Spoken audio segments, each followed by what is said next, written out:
So the problem seems to also, as it comes from top down, it also seems to emanate from bottom up. In other words, members of the political parties, the ordinary everyday members, you know, at the bottom, they cannot take an interest because they do not contribute financially to the runnings of the party. Is that one of the points you're making? Well, yes. It's not about taking. You see, it depends on. Political parties are normally structured by leadership. The elites who provide the leadership in that political party structure the format and character that political parties should take. Now, because of the fact that in 1998, when Nigeria was preparing to return to civil rule after, you know, the protracted military rule, especially following the Abacha regime and so on and so forth, what Abdul Salam Abubakar simply did was to, you know, gather the politicians, and the politicians themselves were not convinced that the military was sincere, and so what you had was aggregation of strange bedfellows, you know, into various formations. The intention then was simply to try and capture power away from the military. You know, so the political parties that emerged, the PDP, the APP, the AD, and the rest, apart from the Alliance for Democracy, as far as I'm concerned, all the other two were simply, you know, a concoction of strange bedfellows. You know, power was won in 1999. How to make use of it became a problem, and we began to see very serious, you know, intra-party. In other words, sorry to bother. In other words, because they had a common enemy, they all came together to see how to remove the military. But again, if you look at what is happening now, specifically, I like the way you try to mention, but I want to be a little bit more specific now. We'll look at the ruling party and the PDP in Sokoto, the PDP in Bayelsa, and everyone has been a little bit confused. I say, how do these primaries, for instance, affect the position of leadership of the party, the cohesion, and as well attract new members into the parties? I don't think if political parties these days even, you know, struggle to get new members into their party. Oh, really? Yes, because depending on the level, if a political party, especially the PDP, will try to get new members, why would it, in the first place, register all its members? At a point recently, you know, simply because certain political actors, you know, were to be weeded out. You understand? So now the situation here is that it's most unfortunate. Like I keep saying, you don't have to be a member of the People's Democratic Party before you pay interest on what's happening there. For God's sake, it's a party that controls more than almost 2/3 of this country.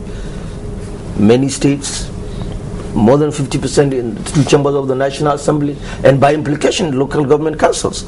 So we have to be very careful, and we have to comment on whatever is happening within that political party. And I think the Bayelsa issue, just like the honorable member of the House of Representatives, this is a terrible shame, you know, on the general psyche of the leadership of both the PDP and the presidency itself. Even though I've had a lot of people, especially staff of the president, coming out to say it's strictly a party affair.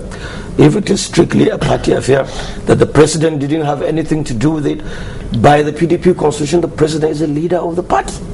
Why wouldn't he come out and say, look, what we are doing is not right, allow this gentleman a fair hearing? Well, but the thing about that is that even on the floor of the House, some of those who were speaking up against what they say was going on that appears not right to them, I mean, we've seen them also in some of those parties, others criticize them for the internal processes. Well, and so you see, it's a general national malice which obviously have to be addressed, and the politicians have the opportunity to do that themselves. If they don't do it, then it will be left to the Nigerian people. But you see, again, the tragedy is that Nigerian people are so consumed by the realities of minute-by-minute life, to the extent that we grown over, you know, the absence of virtually everything, and so our senses of political participation in that regard is also tragically reduced.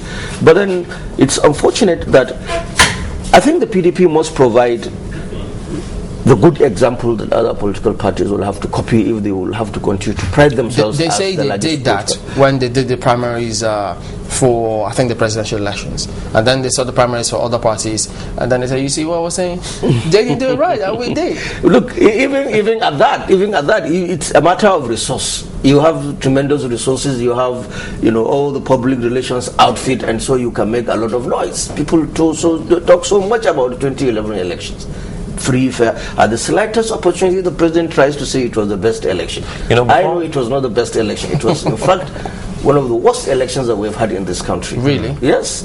Yes, because probably the problem between Professor Atairu Juga and Maurice Iwu is that Atairu Juga, yes, an impartial umpire, we know his pedigree, antecedents, but in terms of the dangers, like I keep saying, it's very difficult for 36 commissioners and maybe 12 or 16 federal commissioners and all the local government electoral officers to be able to cue Nigerians into doing free, fair and credible elections unless the politicians and the citizens themselves are convinced that we will do it right. What about in terms of statistics, about the number of court cases they have for this election compared to the last one?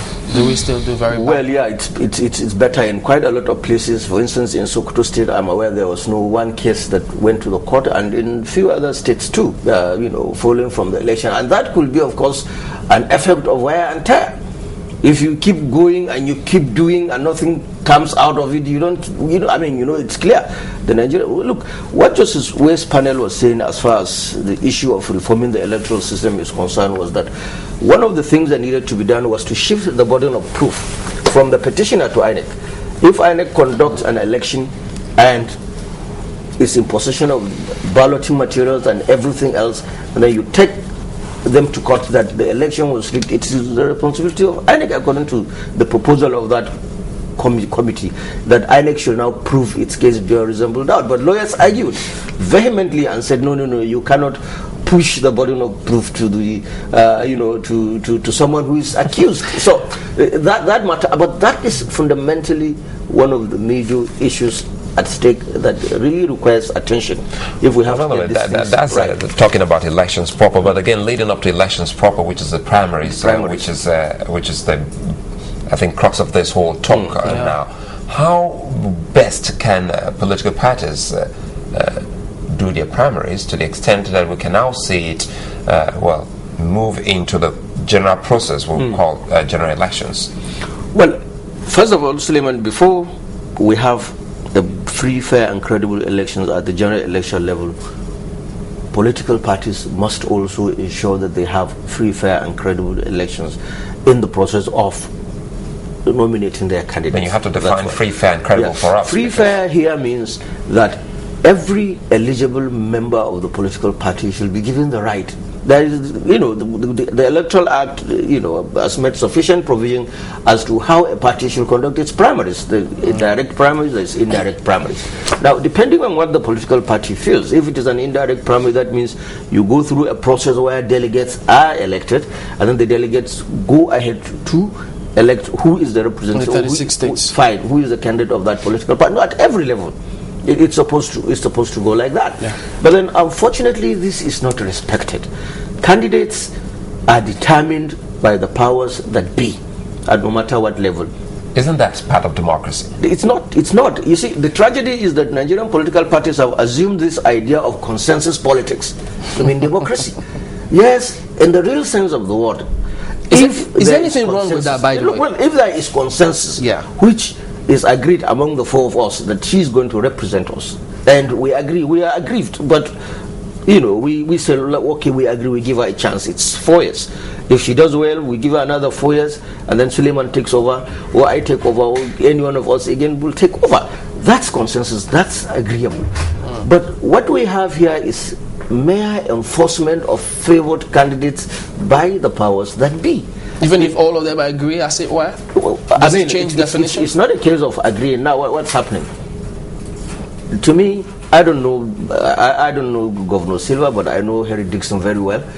Okay, but what happened in Vallelsa, as far as I'm concerned, represented the ugly scene of Nigerian politics, and that's what we are talking about. Give everybody a fair chance, a fair head. Why is the PDP? Why is the PDP disqualifying him? Okay, we don't know. I don't know. Look at this scenario. They have not told us anything.